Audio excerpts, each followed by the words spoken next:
Welcome, everybody, to our first edition of Talks That Break Inertia. And I'll just give you a brief history. Many years ago. First of all, I'm not a scientist, okay? I'm a lawyer, and I also have a degree in English, so I'm not a scientist. But I was intrigued. I just came across this thing about inertia and saying that it has been proven scientifically that, everything, mass, whether living or non-living, we need something to push us forward. We all have something in us that keeps us, in one spot, or that keeps us in the mode that we have been in. And that we all need something that will propel us, that is kickstart us, that will keep us moving, and that will stop us sometimes when we're hurtling down a direction we're not supposed to be going, if you know what I mean. And so I found out that this thing is called inertia, okay? And I thought, oh my goodness, if it is inertia, how do we get rid of it? What does it do? And I hear that all you need is a force that'll move you forward, that'll keep you moving, or that'll stop you. And they said this thing is called inertia. I said, inertia. I love the sound of that word, but I don't like what it does. I don't like the fact that it keeps us in the same place instead of allowing us to move and do whatever it is we want, So some years ago, I started something in church called TI breakers, the inertia breakers. And we used to do it in church and it was successful. And then I thought, why are we keeping it in the church? For God so loved the world that he gave. And I just thought, you know what? We're going to bring this thing out to the world and give, just like God gave us Jesus. Okay? And so we moved it out last year and we started doing these talks. And, initially I used to say, oh, it's only for the young people. And some of my classmates, I am young, but, we went to school. We left school almost 50 years ago, but we're still young, okay? And some of them said, what are you talking about? It's only for the young people. Some of us who are getting to retirement age, we're beginning to think, what are we going to do? Are we just going to be like this? Because, we're grandmothers. And if we look like this, that we're not yet ready, to sit on the front porch and say hello to passers-by. And so these talks are for everybody and anybody, okay? And if you go to our YouTube channel, you're probably there right now, please subscribe, listen to the messages, share, like. Is that what they say? They say watch, share, like, and subscribe, or whichever way you want to do it, okay? And this is being brought to you by Box and Cedar. I'm just trying to remember all the things I'm supposed to say, okay? This is being brought to you by Box and Cedar. Box and Cedar, I run Box and Cedar, and it is a boutique HR firm. And that's why we just want people to move, because in the process of, recruitment and all the other things we do in HR consulting, we found out that honestly, people just have too much going on and they just cannot move. A lot of people have been paralyzed by what is going on. I was going to send you a post, Seun, I don't think I did, about a guy who was saying how only 1% of the world own the money, and everybody else is afraid to try and do anything about it. And so they just let them. And so really what we all need is inertia, honestly. Sorry, I'm going to be doing a bit of, because people are asking me, we can't find you on YouTube. And so let me just be answering. So today, right, Box and Cedar is excited to bring you the first edition of TTBI, talks that break inertia in this year 2021. Yay! And who best to kick this off than Dr. Seun Ogunbiyi? Now, if you've been on Instagram, you've seen one long bio, okay? And he's going to tell us a bit about himself. But I just want to tell you that Dr. Seun Ogunbiyi is actually my nephew, and he's freaking me out right now because he looks exactly like my brother, who is not his father. So, you know, he's my sister's son, and he has made us all proud. I said I was going to say this, that I think I saw him even before his mother saw him, because he was, he was born by cesarean. So while she was still knocked out. So I think I was one of the first, besides his father, who saw him. He was like this there, but he's now over 6 feet, and you can see what he has become. So without much ado, I'm going to let Seun just give us 5-10 minutes, tell us about himself, his journey, and then we'll kick the conversation off. Seun, Dr. Seun. Hi, hi, good morning, good morning. Can everyone hear me well? I think so. Okay. Hi, good morning, good afternoon, everyone, wherever you are. Yeah, my name is Seun Ogunbiyi.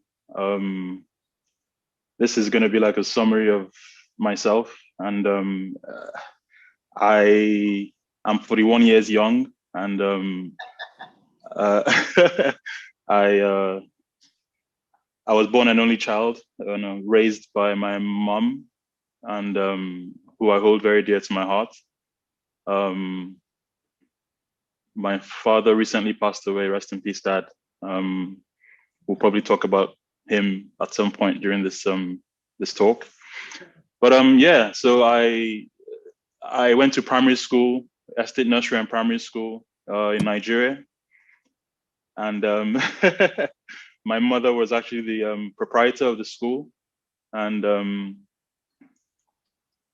I would have mom at home, and then when I get to school, I would have a proprietor in school. So that was a bit confusing in the beginning, because I'd be like, "Hey, mommy," in school, and she would look at me with this stern but loving face and tell me to fall back in line to whatever I was doing, and that's part of what has also made me who I am today.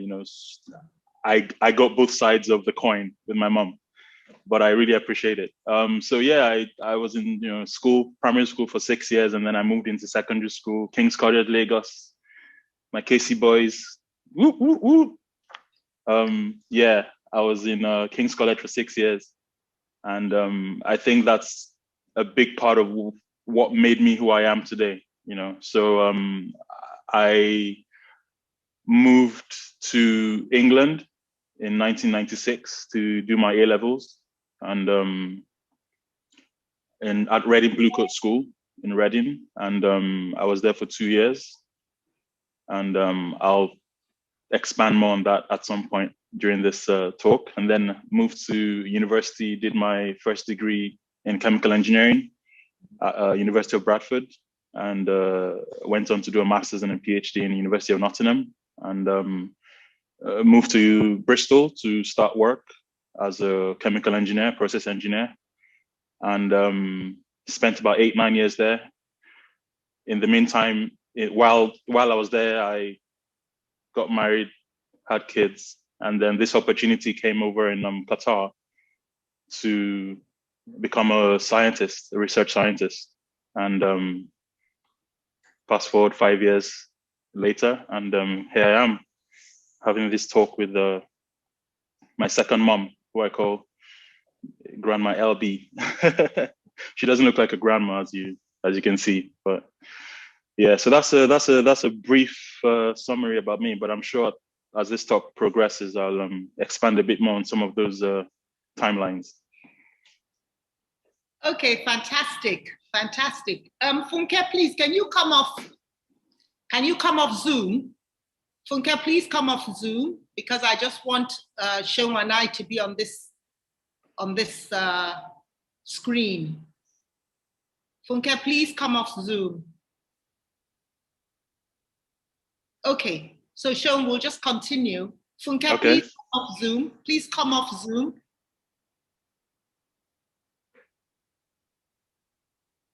Thank I can you. only, okay. Yeah. Okay.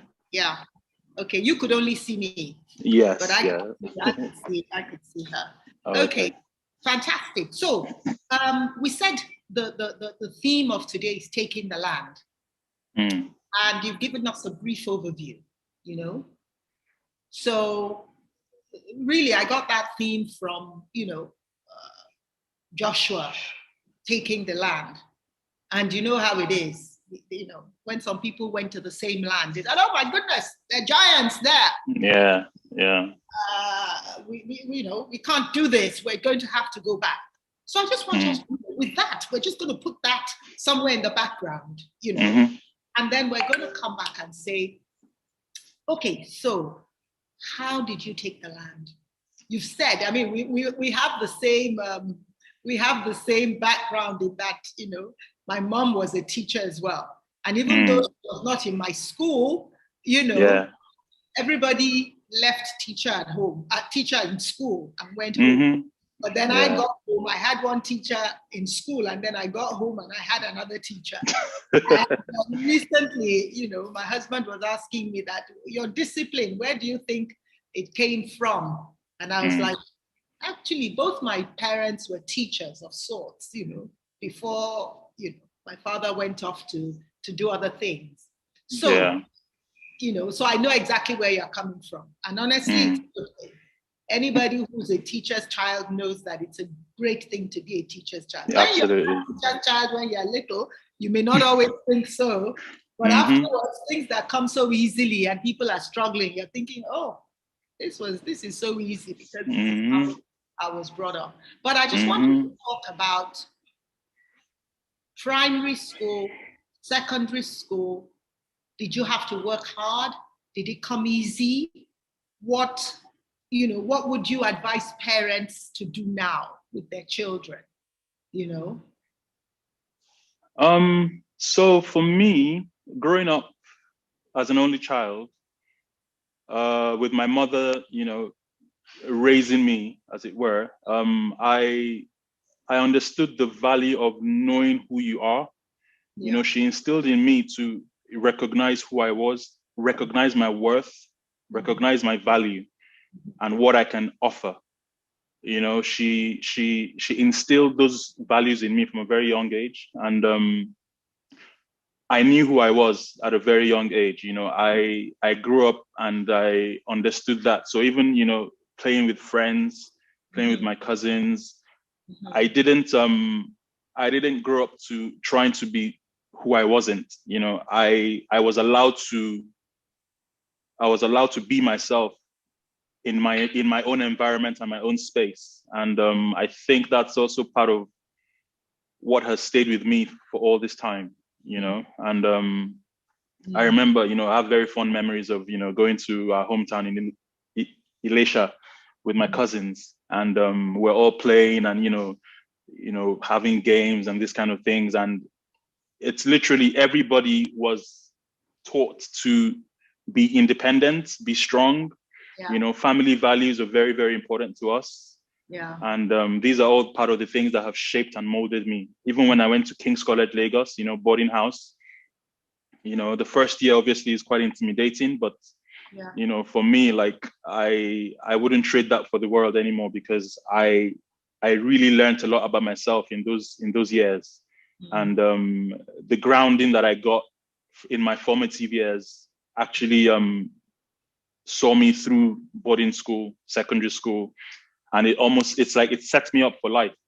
I speak to my friends who went to boarding school as well, to King's College, Lagos, and I thank God I see them all doing very well in their fields and, being dominant in the spheres that they find themselves in. And it's got a lot to do with the grounding.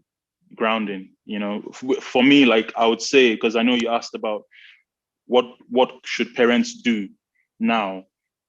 I think parents should allow children express themselves. Don't try and impose what you think your child should do. If your child is showing strengths in particular areas, I think you should focus on them. obviously help them in their weaknesses, but, you know, try and mold them to be able to tap into that potential, because everyone's race is different. And in this day and age, you know, there's a lot of people are into the theater, the drama. You know, it's not your law and accounting and engineering anymore. There's a lot more. The 21st century is literally a bedrock of tapping into your potential in anything you find yourself to do. So for me, I think it's about encouraging your child to be the best they can be, you know? Yeah. I don't want to take us off, but I'm saying, I mean, I know that we need to allow children to be anything they want to be. But how is the world going to be in 30 years if there are no engineers? Oh, yeah. So true. I mean, we love the drama. We love the footballers. Yeah. We love the makeup artists. We love them. And I think what we're saying is that those things are, you know, viable.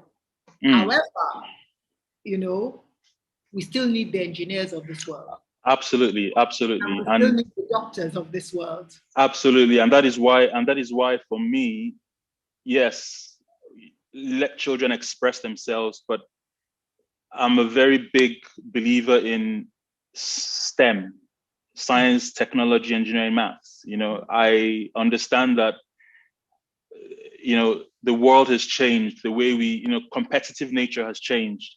I remember in primary school, you know, it was almost like, you know, grades. Oh, I was first in class, I was second in class, you know, and these things molded us. But, you know, now that's not how it is. It's not. That's not how it is. People are celebrated for doing you're celebrated, that's fine. But, you know, it doesn't push. It doesn't push. So it goes back to inertia. Yes. Inertia is that force within you. And in order to, you know, you can't move until you get up and move. So you can't sit down and expect to get to a particular point. You have to actually physically stand up and go. So it takes a lot of work in you as well. So yes, I understand that, you know, I said about, you know, letting children be what they want to be, but focusing on their strengths and also making sure that they can achieve that which they can, you know, it's actually very important. Yeah. And even what you're saying makes me feel that now, more than before, parents have a bigger role to play than teachers. You know? Absolutely. Because teachers have a curriculum. And even though the curriculum has broadened, you know, really broadened, but parents have a big role to play. I mean, I know that with my own children, it was important for them to learn to swim. It was important for them to learn to play the piano, even though only one plays. It was important for me to buy books so that they can read them. Even again, though only one or two read. But you know, it is in the myriad of the things that we expose them to. Absolutely. I was listening to a psychologist recently who was saying that, you know, it was a show like this, and it was like, oh, should I leave? You know, is it important to take these children to do all these things? You know, how does it impact their lives? And the psychologist was saying that you have to take them to do all these things because you don't know what is going to be their passion. And the truth about it is that even if you like to play the guitar, okay, that is helping you do other things other than playing the guitar. I don't know if that makes sense, you know? Yeah, you're right, you know, and it's about opening widening the exposure. The more you expose them to, in terms of seeing how people do things or seeing how things are done, it's actually going to help the child, you know. So for example, I'll give this example. One of my friends in university, we did chemical engineering together, but I'm not sure how serious he took chemical engineering. He used to play a lot of games, flight simulation games. He's now a pilot. Can you imagine? He's now a pilot. You know, so even in the middle of his chemical engineering degree, he was strengthening and pruning those skills that has now propelled him to become a pilot. Yeah. So exposing people to many different things is also very important. Somebody is making a comment here saying, please, there's no more push. That she pushes. Oh. Yeah. Let's move on. Let's move on. How did you decide what it is you were going to do?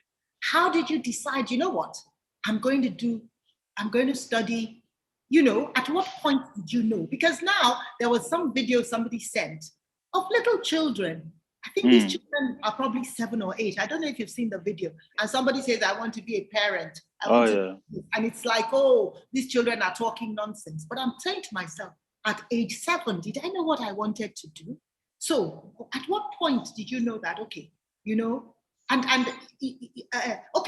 asked you a question. So hold that at what point? But I asked you a question that, was school easy? Or did you have to work hard at it? Primary school was easy for me, if I remember correctly. Primary school was easy. I still remember my common entrance score, 581. I remember my Rotimi Abudu, Ijoma Okeke. These are names that come to mind. They excelled really well in primary school. I was in their circle. So it was easy for me. In secondary school, not so much. Okay. Not so much. Probably because I had the experience of boarding school and academics. Yes, I did well in secondary school, but I didn't find it as easy. I had to work extra hard. And it's because, King's College Lagos, it was a melting pot of everybody from around the country. Everybody from around the country who brought their different values, different beliefs, different ideologies. And, in as much as you're learning in class, you're also learning outside of class. Yeah. And so I think taking all that on board probably wasn't, I did it, but I had to work at it. Yes. But then in A levels, very interesting story now. Then it wasn't. I moved to England, did my A levels. I didn't do very well at all. And I own up to that as well. I didn't do very well in my I didn't do very well. We can say that now because we've done well. Yes.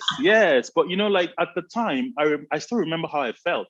I was broken because I got my results. I had to get the train from London to Reading, and then got my results, and then had to get the train back. And on the train back, all the scenarios played in my head. Oh my goodness, what am I going to tell my godmother? What am I going to tell my mom? What am I going to tell my dad? So many things were going on in my head. Life of selling in McDonald's. Oh my goodness, but I got back home, and I thank God for a support system. My support system has just been the most amazing. My mom and my godmother took it upon themselves to make sure that, we went through clearing and all that stuff. And I ended up going to the University of Bradford, which was not in my options at all. But when you say, I remember when we're prepping for this talk, you mentioned about, was there any coincidence in my life?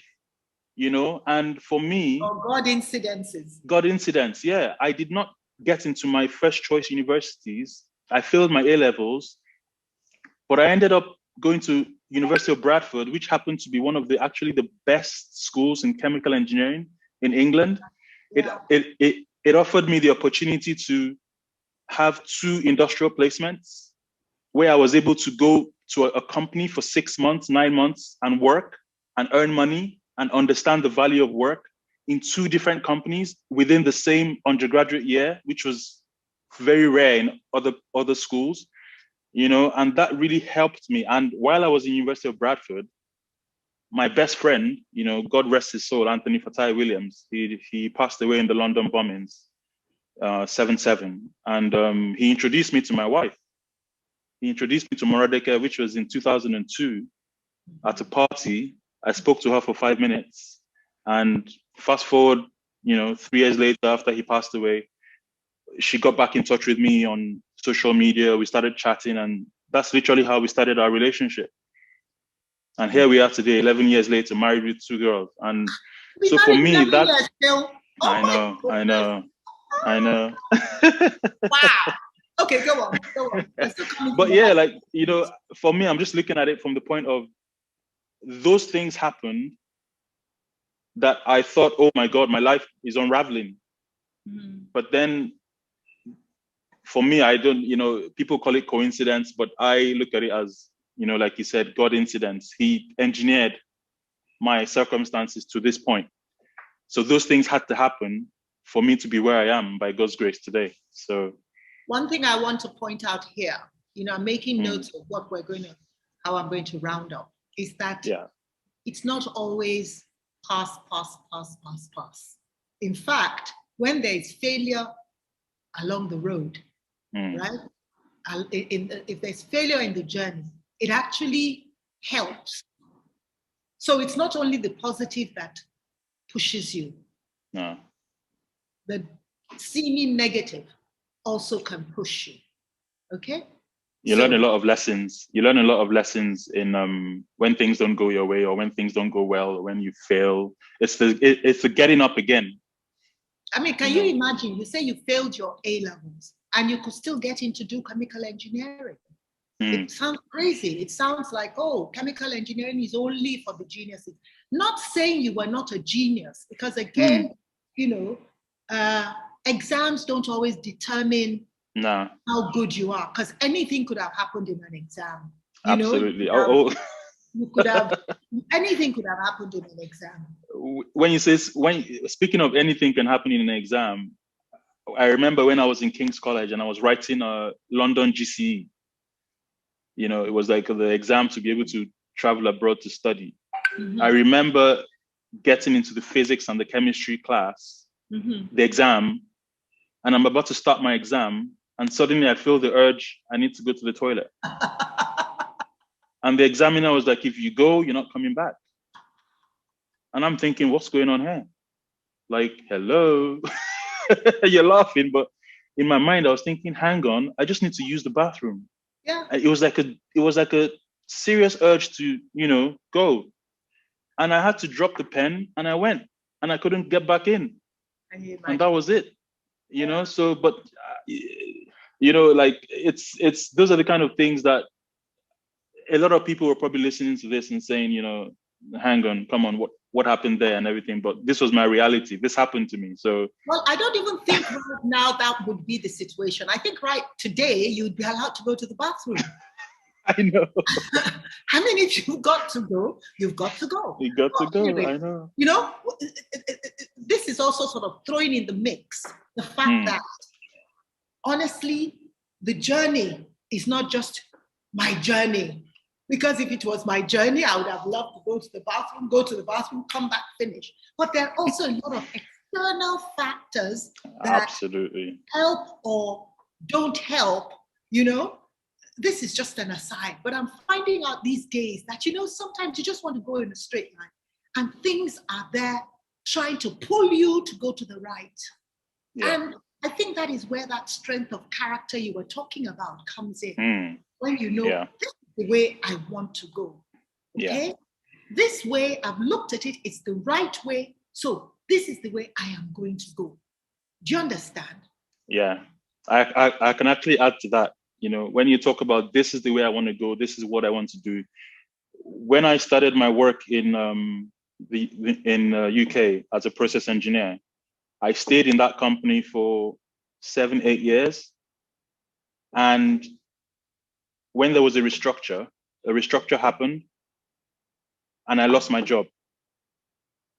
And I remember that day very vividly, you know, because it was literally like the world was closing in on me, and I was trying as much as possible to hang on to that job, you know, and within 6 months, this opportunity to come to Qatar happened. So that happened all within that 6-month period. So that was me trying to hold on to that job that I thought was the end all and be all. But God was telling me, like, you cannot you can't receive something if But your to hands let are, go. you Yes. have to let go. Yeah. So, and I wasn't really letting go. So God actually like took That that is away nice from stuff. me. Yeah, because if you keep holding on to something, you can't receive something else. Yes. And for me, that was the principle that played in my head years later. Yes. But at that moment, it Yes. was a different story. I wasn't really understanding what was going on. Yes. You know, so for things to happen in your life, you may have to let go of some things that you think are, you know, what you need right now. That you think are just the be all and end all. Yeah, yeah, yeah. Let's talk about that job. Mm. The job you were holding on to for dear life. Tell us about that job. So when I finished my PhD in 2007, I Yes. got a role as a process engineer in a utility company in the UK, sewage treatment works. You know, so I was involved in the day-to-day operation of a sewage treatment plant. Now, everyone knows what a sewage treatment plant is, but if you don't know what it is, it's where after you flush the toilet, all the waste goes to that place. Why are you being so delicate? All the poop goes down. Oh, yeah. And Everything goes else there. you flushed it through. So so literally, I'm at the site and I can see everything that that everyone is disposing of coming to the site. So our responsibility is that we have to ensure that it is all treated properly, because the effluent from the sewage treatment plant has to go back into the rivers and the seas. So it has to be in a clean and compliant condition, because obviously there's fish, there's aquatic animals in the seas, and, you know, all the ducks, and, you know, you don't want any eutrophication, which is like, you know, excess phosphorus via all the, you know, laundry detergents going into the rivers and the streams. Yeah. So we had to make sure that we treated it to a high level. Yeah. So in the plant, there's a lot of processes that ensure that that happens. So that was where I came in. I was doing a lot of outline design, detail design, but then I also did a lot of site work. So I dealt with a lot of poop. You know, there was a time where for the 2 years, I was a commissioning engineer where I had to, you know, optimize and make sure that all the treatment processes were going on as they should. So I'd get home and I'd be stinking. So I'd have to like get into the house and go straight to the bathroom and have a shower.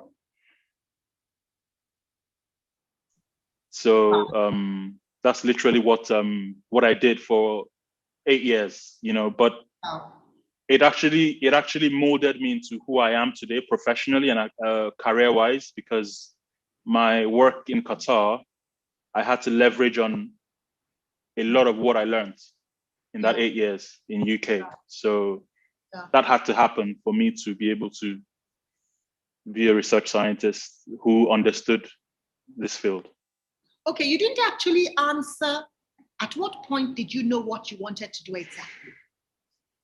Or you were pushed into what you're doing now? So during my first degree, during my chemical engineering degree, that's what literally. So I studied chemical engineering because that was what I had always wanted to do, because I had read a lot of books. I had spoken to a lot of like senior people who were actually chemical engineers. So that broadened my mind to say that's what I wanted to go into. But wastewater treatment and water treatment was actually something that was, I kind of fell into it because one of the modules that was offered in chemical engineering was by he's my mentor, Professor Nidal Hilal. It was wastewater treatment. And that was where I scored my highest. I actually scored the highest in the year, you know. So I went to approach him and I said, look, you know, I really enjoy this. Is there a possibility of doing a PhD with you and everything? And he was like, oh yes, there is something available. So that's literally how I became. Tell us, why PhD? Why didn't you just go and work in a waste management organization? I think it was an innate desire for me. I wanted to, so because I had failed my A levels and I got into university, it was something that I determined that I wanted to excel at the highest level in a Awesome. university setting. Yes, because of that, what had happened to me. Because I didn't think Okay. it was. So literally, I didn't. So you didn't think what? Sorry, I didn't get that. Was it because of your A levels? So because of my A levels, yes. It's almost like I was trying to make a point to myself that, look, I can do this. This is something I can do, So when I was in the university setting as an undergraduate and I was talking to people who were doing postgraduates, I was actually saying, okay, this is a lot of work, but it's something that I can do, And when I ended up starting it, I remember in the middle of it, I wanted to give up because it was tough. It was actually really tough. Like hey. I couldn't understand why. PhD is not easy. Oh No. But like for me, I'll say it was tough because, for example, a PhD is, you can do something 100 ways. Yes. And 99 of them will not work. Wow. But you're writing your thesis on why those 99 things did not work. Not work. And in writing about why those 99 things did not work, you are guiding others on how not to do that thing. So you can stumble into, so it's literally like a snowball effect. There's a lot of research. So right now, I'll just tell you that a PhD tells you that there are many ways to do something. It's not streamlined.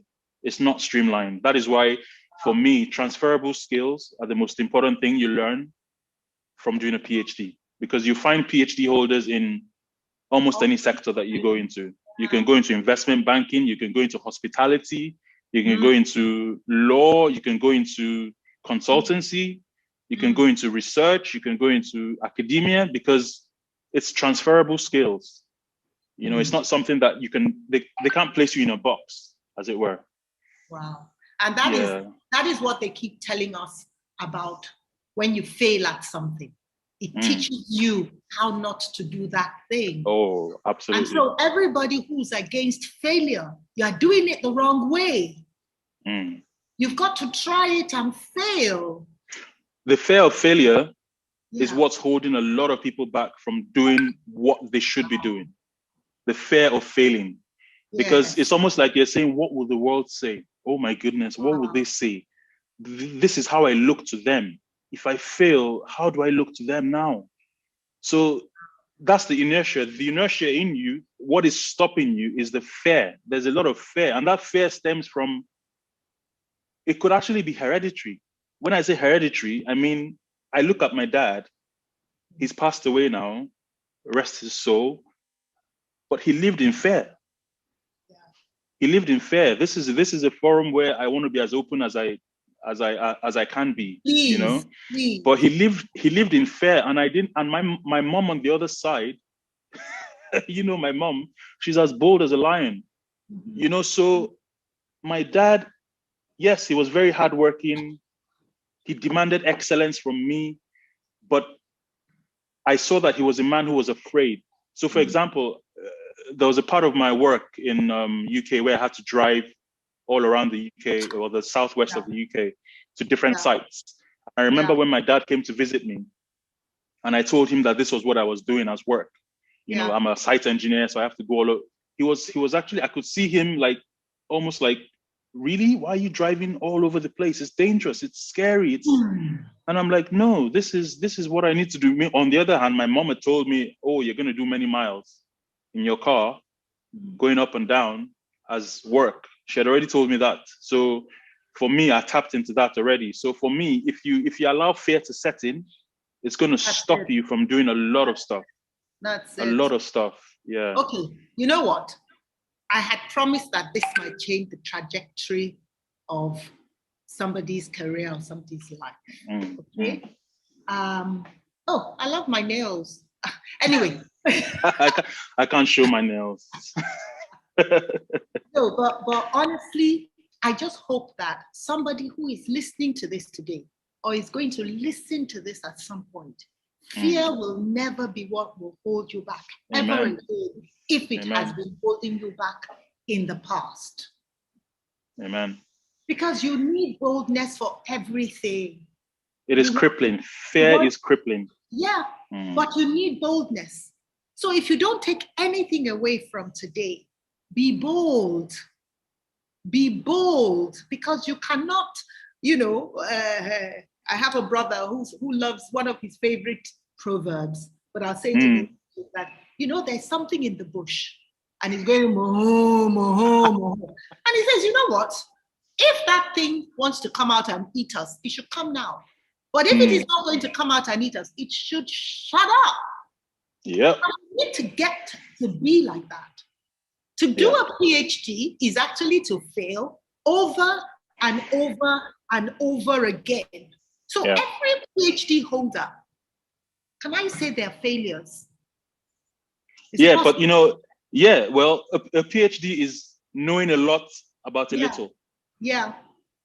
And in that little, you're going to find out that you actually don't know that much. So but that little that you know, you are going to package it in such a way that it adds value to what is already out there, and then people can learn from it. Okay. That's it. Yeah. Okay, so I want us to move to focus. What has focus got to do with anything? Focus, in terms of your journey. Yeah. I was speaking to someone yesterday evening, and he has a hectic job, but he also has a lot of little things here and there that he's doing. And I said to him, focus will give you everything. But if you are distracted, someone already sent me a message now that, you are looking distracted, or because I'm trying to check the messages on my phone and all of that.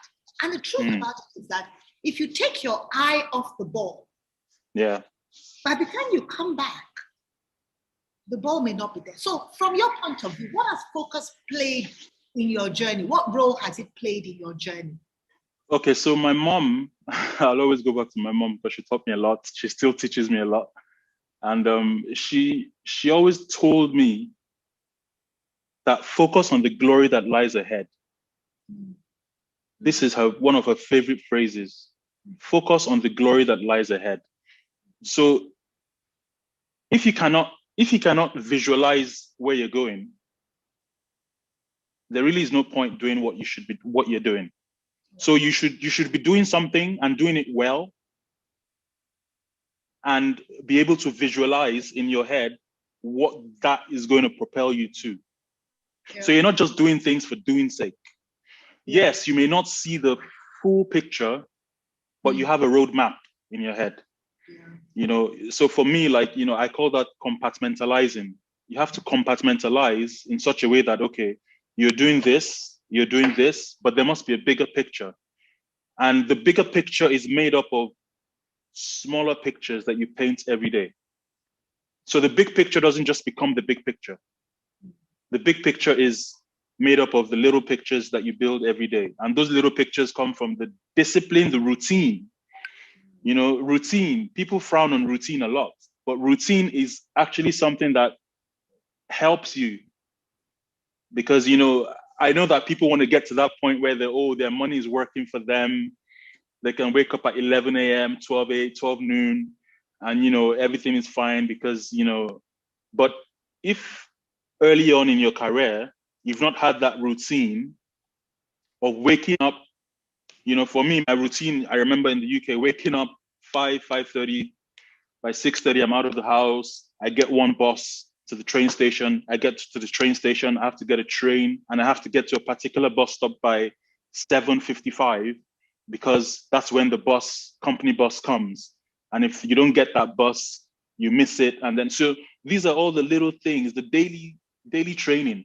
So for me, I think, routine is actually something that people shouldn't, you should embrace routine, because it's going to help you with your discipline, time management, and focus. We have to separate the mundane routine from the routine that is essential. Okay? So routine that is essential is that you wake up in the morning and brush your teeth. Yeah.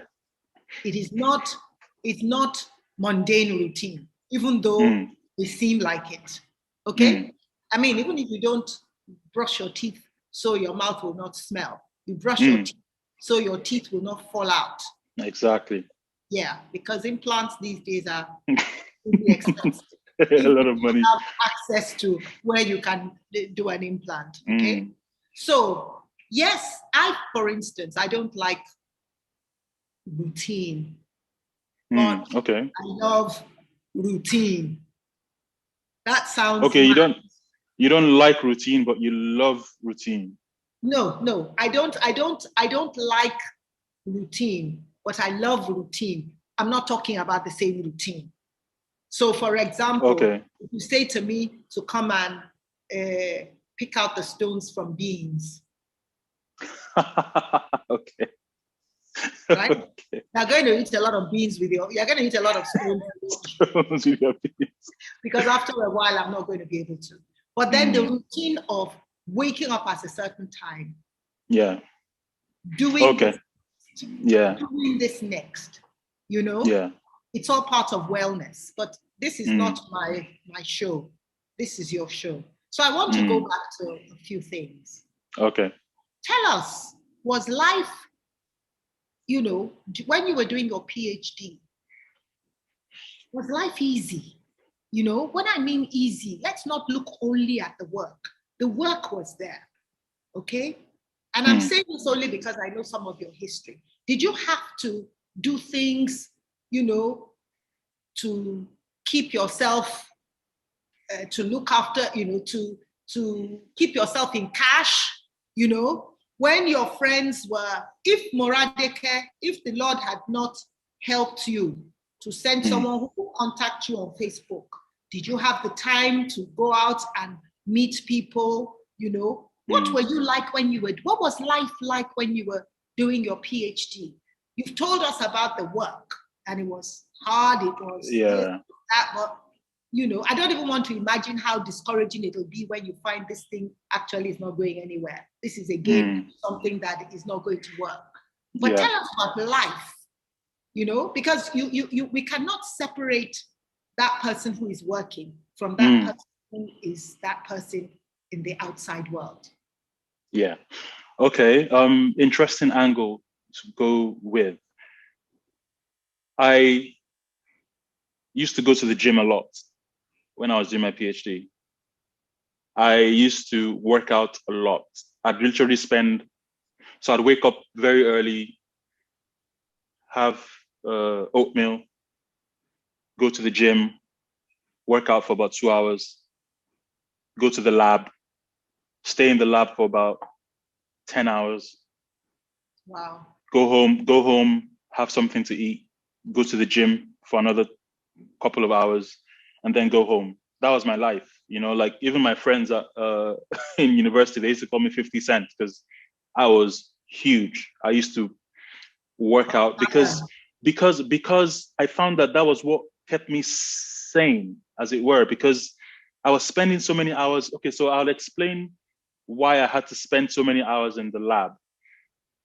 In the first 18 months of my PhD, the rig, the equipment I was meant to use, in the first 2 months, it was ordered and was meant to be delivered to the UK, but it ended up being delivered to Germany. And it sat on the shelf, gathering dust for about 18 months. Wow. And anti-African electronics, that's all I'll say. Do you understand what I'm saying by African electronics?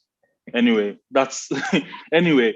So when the rig finally happened and came, still not against flesh and blood, but against principalities and powers. I had to work overtime to get back to finishing on track because I was on a part scholarship. My funding was limited. My father was giving me some money, but he had warned me that after a certain number of years, he was going to cut it off. So this was all happening in the background while I was on the surface doing my PhD. So I had to do what I had to do. I was teaching as well. So I was lecturing students as well in my final year just to get some extra cash because I had to do that. You know, so yes, my PhD was difficult, but there was also a lot going on in the background that I had to deal with. You know, my mother was, she had traveled to the US. There were a lot of, you know, things going on. You know, this was all God's plan. You know, God's plan is not ours. You know, he does his things his own way, you know. So there was a lot going on, but by God's grace, in 2007, I ended up getting the PhD. But it wasn't easy. Very far from it. Very, very far from it. So which is why when you see, yeah. Go on, sorry.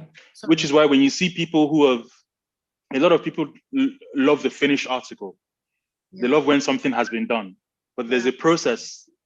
There's a process, there's a backstory, there's behind the scenes that you don't really see. So that's where people learn the lessons. When you're speaking to people, rather than listing achievements and, you know, I did this, I did that. If you delve deeper and speak to the person and know the backstory and the things that propelled you, you know, the launching pod, you know, like history, your family, you know, that's where you learn real lessons about who the person really is. Yeah. Was there, I want to ask you, what is the importance of your job? But before we get there, was there any time when you thought, you know what, I'm done. I'm not doing this PhD anymore? Yeah. Yeah. Oh, there were lots of times like that. You know, for example, one of the times, you know, so I had to put ceramic membranes. A ceramic membrane is like a filter. It's a tubular filter where you have to like separate the contaminants from the water to get clean water. So the ceramic filter, it's ceramic. And I had to put it through like a metal casting every time I did the experiment. And I remember I had done experiments for about 4 months. And I came in one morning and I was carrying those ceramic filters. And you can guess what happened? They dropped and shattered. So all that work that I had been doing, it's almost like I just threw in the bin. So this is where like your mind begins to, you know, if you really wanted to do that PhD, you had to be ready to know that there were some things that were not going to go well. Which is why it goes back to saying people who want to do a PhD, you have to really want to do the PhD. It's not something that, you know, you're doing it because, oh, okay, I need to extend. Yeah, my father did it, my uncles did it, so I have to do it, you know, because when you're in that middle of that thing and things start going haywire, then, you know, you have to look inwards. Yeah, but you've said how once you've done the PhD, I was listening to a young lady speak I think it was last week, and she was saying that, you know what, when you finish that PhD, you can do anything. Yeah.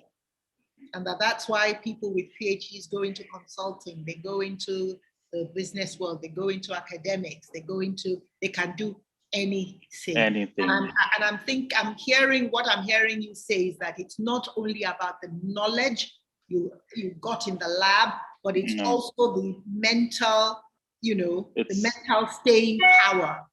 It's the time management. Time management. You are your own manager. You have to manage. So it's not, so with a PhD, someone is not telling you what to do. You are the one carving that for yourself. You're the one baking that cake. So you're not waiting for somebody to say, okay, put it in the oven for 250 degrees, wait for 4 hours, check if, no, it's you doing that. Your supervisor is just there to guide. He's not telling you anything that you should be doing. So I'll say another thing. A lot of people who have PhDs are not well suited in a lot of roles because of the environment they find themselves in. So for example, for me as a wastewater treatment consultant, expert, I'm in the Middle East now because there's a need for me here. In the sense that, unfortunately now, if I move back to Nigeria, I don't think I'll be as useful as I am now because the environment is not conducive for the skills that I have to offer. Okay. So for example, here, there's a lot of desalination going on. There's a lot of water scarcity here. Every drop of water counts. So desalinated water is when you take out the salt from the seawater. A lot of the drinking water here is desalinated water, and it's very expensive. It is expensive, but the government now are asking for more alternative sources of water.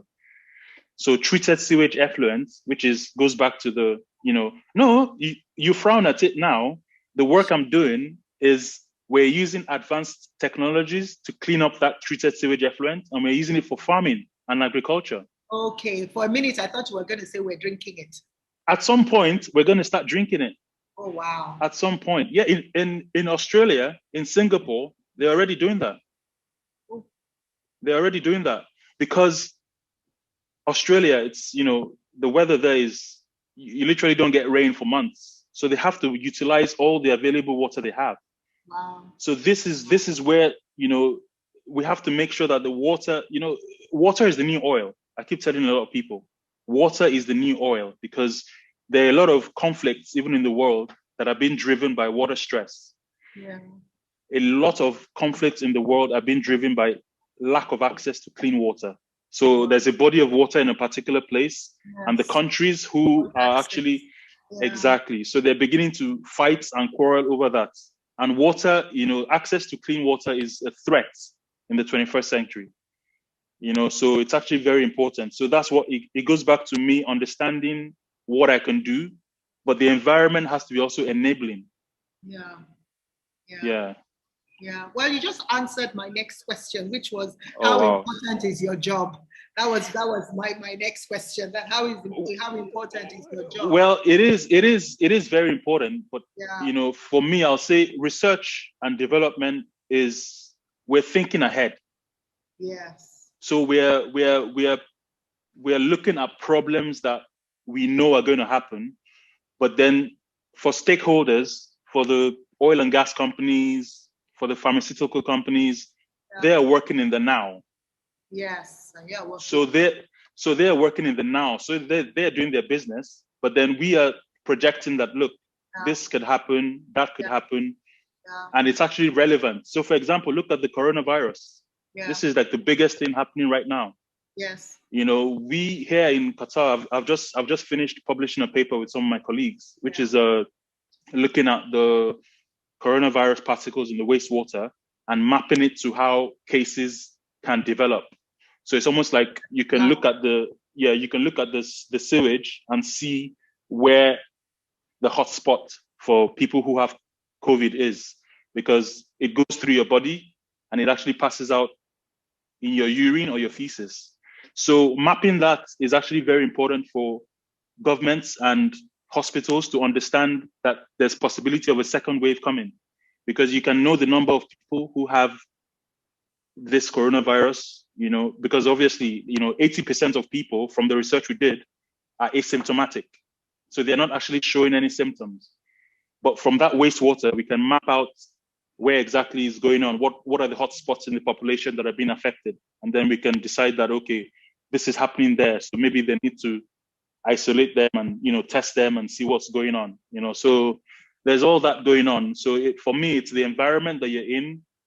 It has to facilitate and be conducive for the work that you can do. Yeah. Well, I think what you probably, because we need you in Nigeria, it's just that we can't afford you. No. You need me in Nigeria. I know I need to be in Nigeria, but is the environment ready? Is the government, is it on their priority list to look at wastewater treatment, to map out, different catchment areas? So for example, if a school is going to be built, you need to project that, okay, there's going to be an extra 3,000 people in this catchment. So we have to facilitate and make sure that we can handle their waste before the school is actually built and before the people come in. That's the planning. So it's a mindset thing as well. I know that I have a lot of friends who I speak to, and they're like, oh, you're in the UK, you're in the Middle East, you're doing all this work for them. But it's because they appreciate me and there is a need for the work, and the government has expressed that this is what we are interested in doing. So for me, it also stems back to a governance issue in Nigeria. If the government prioritize and are ready to invest in that particular sector, Yeah. then yes, you know, because that's why there's a lot of brain drain in Nigeria. A lot of brain drain. You get a lot of people who want to do stuff, you know, and they have to go to Canada or they have to go to the US or the UK because they're ready to. I know. You know. I know. But Wow. hopefully that narrative changes very soon. Hopefully. It's going to change. It's going to change because, you know, people are beginning to think differently. You know, people are getting bolder. And I want to believe that even with talks like this, people will get ideas and say, you know what, I don't need to do things the way they used to do them way back in the day. You know? Okay, well, we're going to shift a little to family. Okay. Ooh. Because, you know, I was saying one of that my favorites. I know it's one of your favorites, but, you know, I was saying to you when we were prepping for this, that I think that some of the problems we have in Nigeria, for instance, is the fact that the family is disintegrating. And that even though in the Western world, the family disintegrated a long time ago, ours is just beginning to disintegrate and we don't know how to handle it. Because no matter how bad or good, you know, we were, family was really important. But now that family is beginning to disintegrate. Fathers are beginning to be not there, you know, visibly not there. Mothers are also beginning to say, if he's not there, what am I doing there? Children are beginning to be left to their own devices, to be left to people who don't care to look after them. And because of that, I mean, there will be no governance. Because really, governance is caring. And if there's no family, there's no caring. Anyway, like I keep saying in this talk, this is not my talk. So back to you. You've already told us the dynamics of when you were growing up, you know. So what is your take on marriage? What is your take on family? What is your take on extended family? Marriage for me is very, very important because, you know, I look at it as a union of two people, two strangers, because, you know, my wife was a stranger before I met her. Even when I met her, she was a stranger. So we're coming together to live. And it's so powerful. For me, it's the union. There's something very powerful about unions, you know, doing something together with a single focus is so, so important. You know, for me, like I'll say my relationship with my wife before we got married, we spoke on the phone for about 9-10 months before she actually moved over to the UK to start her degree. So in that speaking to her, we spoke about so much. So that's the foundation of our relationship. We talk a lot. We actually talk a lot. So for me, like, you know, it was a lovely bonus that she was drop dead gorgeous and a nice person.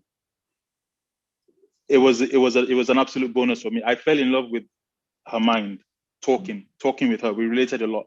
So for me, marriage is very important. And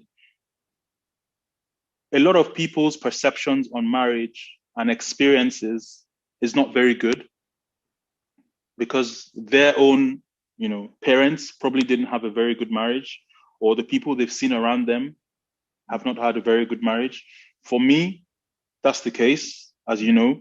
But even my mother told me that I shouldn't allow that experience to be tainted or to taint my own marriage. And that is something that I've held very, very, you know, dear to me. You know, she even told me, you know, because I'm an only child, I'm with her all the time, you know, so she told me that, look, Seun, you're getting married now. It's not mommy anymore, mommy this, mommy that. You're getting married now, so your wife is number one. You know, she told me that. And for me, I appreciate that because I see a lot of mothers and sons who have a relationship where it's almost like it's unhealthy. It's very unhealthy, exactly. You know, so for me, marriage is very important. Family is very important. And what's the role of the husband? Because it's as though we're getting confused with the role of the husband. What's the role of the husband from your point of view? I think it's service. The role of a husband is to serve and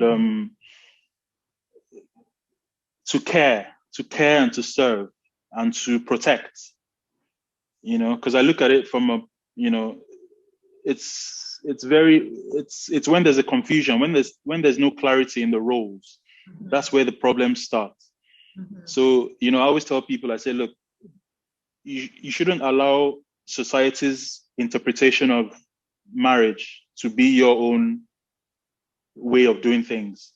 You and your wife can speak about what you and her need to do. And it doesn't matter what's going on out there, as long as you both understand what you need to be doing. I think that's very important. So for me, I actually take it very seriously, which is also one of the reasons why, on social media, I'm called Daddy Mo. The reason why is not just because it's a name. I've taken it as my number one responsibility to be the best father I can be, because unfortunately, rest in peace, Dad, I craved a very, very deep relationship with my father, which I did not have, but I told myself and I told God, I said, I would be that father who his children have a very close relationship with. So I'm very hands-on. I don't take the privilege that I've been given to be a father lightly. And I thank God for the kind of, woman I married, the wife that I have, who is very supportive, and I support her 3,000%. So yes, the role for me of a husband is to serve, to protect, and to guide. And yeah, that's what I'll say about that. That's it in a nutshell. Okay, so we don't want this meeting to go on forever. Okay. Okay. So give us 2-3 last words. Okay. So I'm a young man, young woman. And right now I've been through Corona. Before Corona, I was not really doing much. During Corona, it got worse. So now I'm a little depressed, but I put on a show. How do I move forward? What should I do? And I'm sorry, I'm throwing this at you. This wasn't a question, but because I wanted it to be fresh. Yeah. What would you say to me? Just what would you say to me? Taking into consideration all your, all that you have been telling us, which has been extremely interesting, to say the least. I would say your focus is very important. You need to understand what you want to do, in the sense that the world is throwing a lot of ideas at us through media, through opinions, through the news.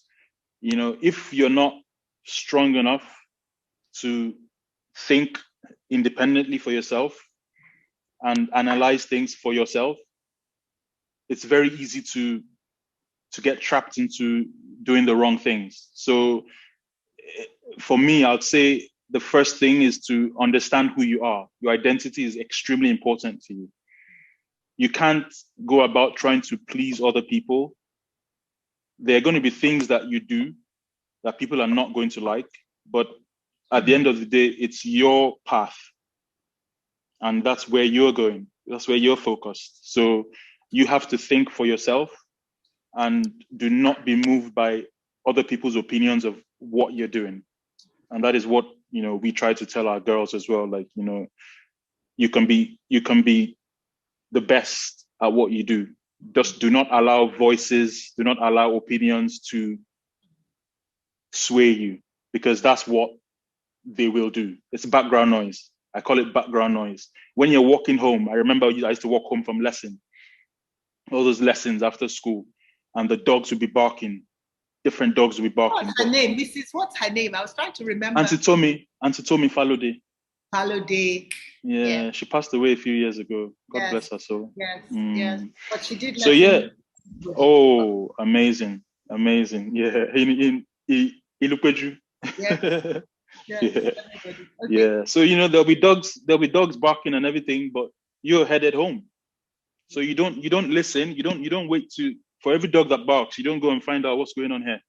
Why are you barking? You're literally focused on getting home. And that's what happens with the journey you're taking.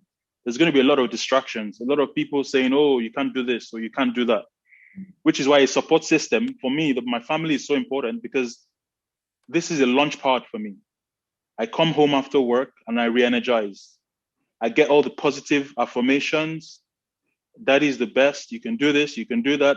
And when I go out of the house, that's what propels me.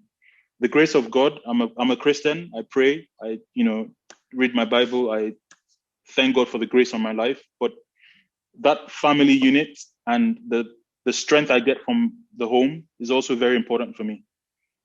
So yeah, that's what I'll tell them. I'll tell whoever is asking that you need to be sure of who you are, and not allow external influences to affect you.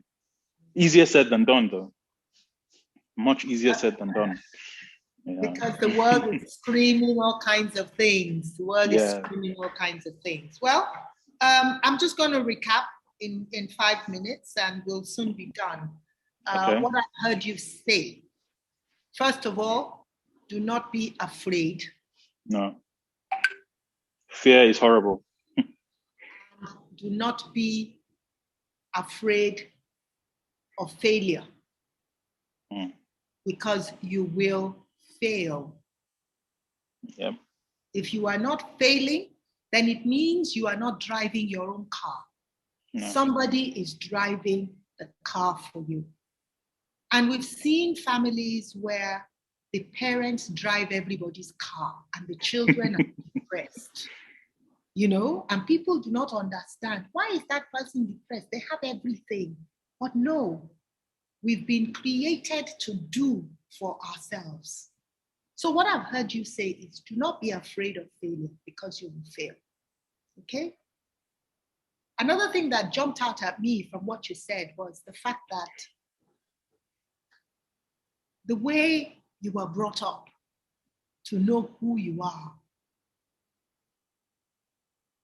this is the way we need to be bringing people up. And if you were not brought up that way and you're listening to this, don't worry. You can still determine, who am I? Yeah. Ask people around. You, first of all, look yourself in the mirror. I was listening to something by a guy called Goggins, and he said, if you cannot look yourself in the mirror and tell yourself the truth, then who's going to do it? Yep. Aha. So, okay, you were not brought up like that, but look yourself in the mirror and say, what is the truth? You are no good at this, that, and the other. You need to improve at this, that, and the other. Don't be such a nuisance when you get into a group of people trying to be who you are not. You are not. Yep. Look for a friend or a family member who tells the truth and say, come, what do you think? Then marry it and then decide, I'm going to start driving my own car. Yeah. Don't just roll over and play dead and follow anybody and anything, which is what you were saying about when a dog barks, you don't go off the beaten track to find out what's going on. You focus on the glory ahead. Is that the glory that lies ahead? The glory that lies ahead. We talked about focus. We talked about time management and setting goals, because the glory that lies ahead is the vision. You said there were little boxes, which are the goals you set, okay? And you said how to focus on each goal, and when you've done that, right, move on to the next goal. Yeah. you've talked about how there were many times one can give up, but you didn't. No matter what the world threw at you, and the world is going to throw a lot of things. Oh, yeah. Because that's the way of the world. The world is there to throw things at you. Exactly. Exactly. Somebody said the stones that they throw at you, use it to build your foundations. That's it. That's it. You know, you've talked over and over. My mother did this, my father did this. And even though you kept saying, Father, rest in peace, maybe he didn't do this. But the truth about it is that even also built you. Oh, yeah, it did. That also built you. So, you know, it's not only about the positive influences. You also take the negative influences on board. I was listening to, what's the name of this comedian? Oh my goodness, I can't remember. I can't believe. Oh my goodness, he's an African American comedian. Oh, I can't believe. Anyway, Dave Chappelle. No. Older, slightly older. He did. Anyway, don't worry. It doesn't matter. He was saying that he knew that the school he was taking his children to was a scam when he got there, and they said, "Oh, we have zero tolerance for bullies in this school." And you say, "Ha! If you don't have bullies when you are in primary school." And, you know, he was talking about Trump. He said that is why Trump has come and is bullying all of us, and we can't do anything about it because we don't know what to do with bullies, because we didn't have bullies when we were little. We have to have some negativity come across, you know, because that's just how life is. That's life. Exactly. Learn early to deal with the negative, you will never learn. Okay? And this is me, just wanting to say that we need to surround ourselves also by people and by information that will push us forward. If you are around and about people who constantly say to you, you are good, you're doing the right thing, or if you are somebody who doesn't want to hear what other people have to say, you know, you are not going to go very far. You will grow old, you are not going to go very far. People will not respect you because clearly you do not respect people. Yeah. There's so many comments coming in. Unfortunately, we cannot comment on YouTube. I don't know what happened, but I'm going to have to learn all these technological skills, you know. Somebody said, excellent conversation. Another person said, incidentally, Mrs. Fallode taught my children. Somebody says, very candid conversation. And that's what it is that can propel you. We don't want to be fake. We don't want to come in and say what is not. So, Dr. Seun Ogunbiyi, thank you very much for coming on this conversation. Thank you for being candid. Thank you for sharing with us the good, the bad, the ugly, and then the beautiful and the drop dead gorgeous. Thank you so much for having me. I really enjoyed this. This is refreshing, and I look forward to the many more talks that I will listen to as an observer. And this is very important. This is real. Yeah. This is as real as it gets. You know, there's no sugarcoating. People are talking from their own experiences, and I think that is where you can get the most value in terms of information from anything. It's when people are speaking one-to-one and when people are speaking from the heart. So thank you. Thank you very much. Thanks very much. And we'll probably have you on at another time, you know, because TTBI is going to go on forever. And no worries. I look forward to it. Like I keep saying each time, we're getting ready to launch our, what do they call this now? A mentoring platform. Okay. And so clearly you're going to have to be part of that. Okay. Because of accountability partners. Yes. Very, very important. Yes, very important. And I just want to thank all the people who joined us on YouTube. You know, sorry you couldn't join us on Zoom, because I just wanted I just wanted it to be the two of us so that it's clearer for people. And but I know that you have enjoyed listening in, and it has helped us to know that you were listening in. And I hope you have learned a lot of things. This isn't just conversation for conversation's sake. We are hoping to change the trajectory of somebody's career, and dare we say it, of somebody's life. And so somebody says, very refreshing conversation. She's happy she tuned in.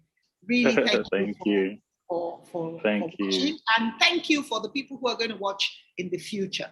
I'm going to now have to sit down and translate this into what people are going to watch in the future. So I am learning new skills. So don't forget it. You know, this is not only for the young people, this is also for us younger people, or younger yes, sir. We want to call yes, ourselves. Sir. Thank you very much. And Seun, thank you so much. God bless you. And thank you, Ma. Looking forward to more conversations. Yes? By God's grace. Looking forward to it as well. Great. Love to the Mo's. I will do. Thank you. Love to everyone. Take care.